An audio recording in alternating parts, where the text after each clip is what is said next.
It happens overseas in Spain. Second of all, it happens because this is the first time as a couple we've been able to be part of the same promotion. Mike was telling me that promotion to major took place when he was in Iraq, so he probably handed a piece of paper, told him, here's your promotion, go out and go do some stuff in one of your many 57 or 58 months down range, and he probably did. But when I was talking to Mike earlier this week, we found out his dates were coming closer for promotion. We kind of said, hey, how do you want to do this? Because many people will be on vacation, many people will be leaving, not even knowing where you will be in the next few weeks. And he gave us some thought. He came back a couple days later, and in collusion with Lenore, was able to work out a great event tonight to bring close friends and family together so we can witness a big event. That sounds like I'm setting you up for a wedding, which you've already done.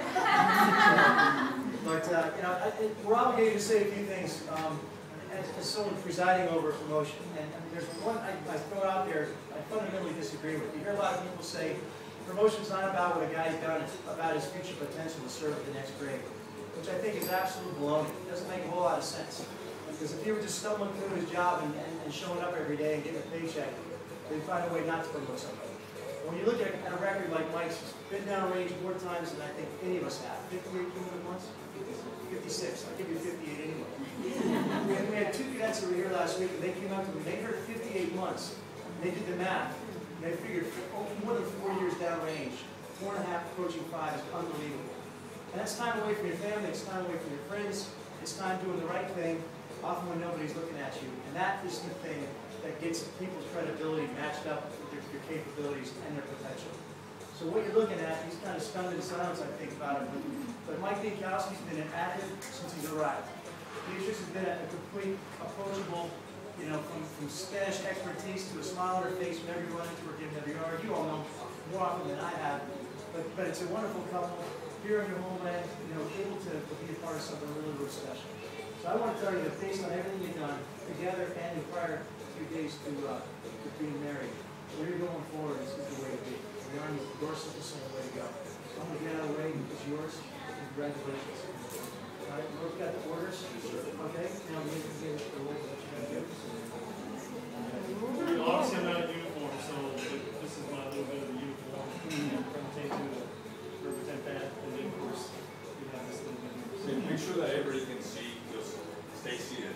Army people, don't jump up. Exactly. Yeah. Attention to orders. The President of the United States has full special trust and confidence in the patriotism, valor, fidelity, and abilities of Michael Raymond Biankowski, Jr. In view of these qualities and his demonstrated potential for increased responsibility, he is therefore promoted to Lieutenant Colonel with date of rank 1 July 2012. By the order of the Secretary of the Army, signed Raymond T. O'Dearno, General, United States Army, Chief of Staff.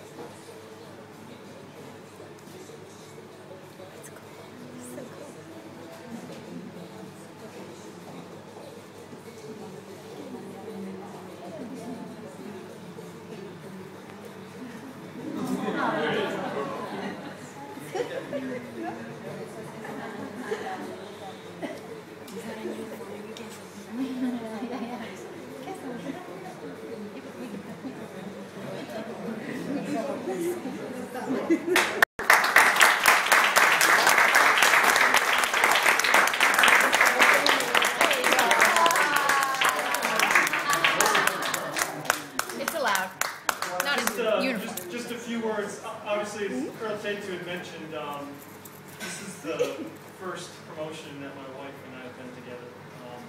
We met as when I was a junior captain. When I was promoted to major, I was deployed to Iraq, and that was January 1st, 2006. So didn't have time to share together. Lieutenant Colonel, I can't believe I'm Lieutenant Colonel. There are some other people that are surprised, behind every, you do the adage, behind every successful man there's a stunned woman. And here she is. Stunning. And stunning, yeah.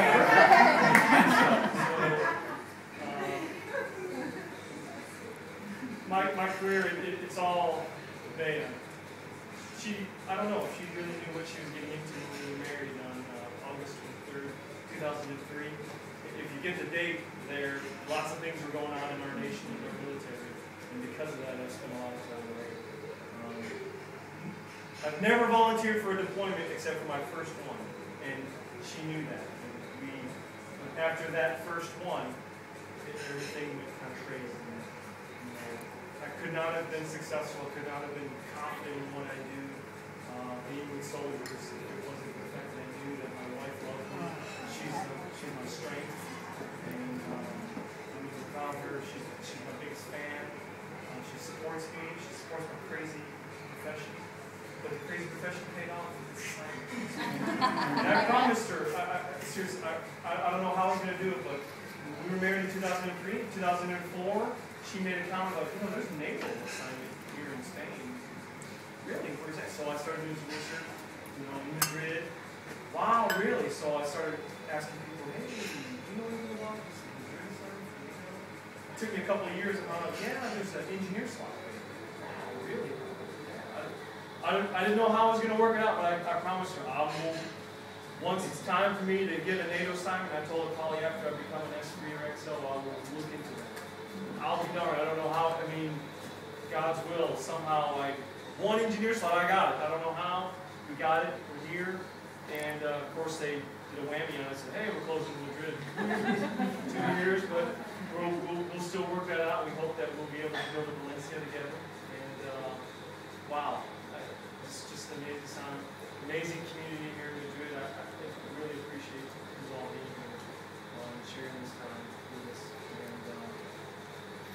And you want to just say anything small, maybe? I know this is unusual, but I just want you to say something. You got something to say to I still don't know how he got us into this threesome. It's the Army and I.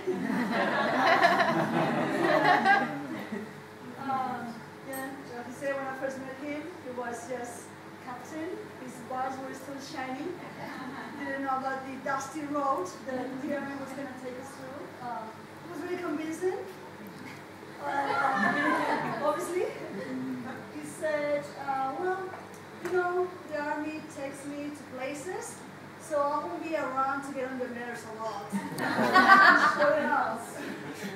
It took some of my family members and friends, like my dear friend Marisa, it took them years to meet him.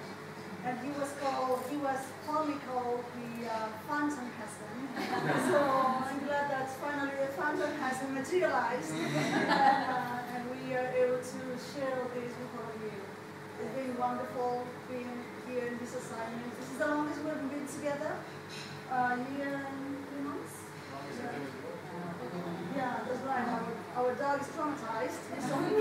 So much coming and going. Every time she sees a suitcase, she just goes on its own, she goes on a depression. But anyway, this has been a wonderful trip, adventure, and the best thing that I can say about this is the wonderful friends that we make along the way. So hopefully we'll go to Valencia, and all of you are invited to visit us if you have the opportunity.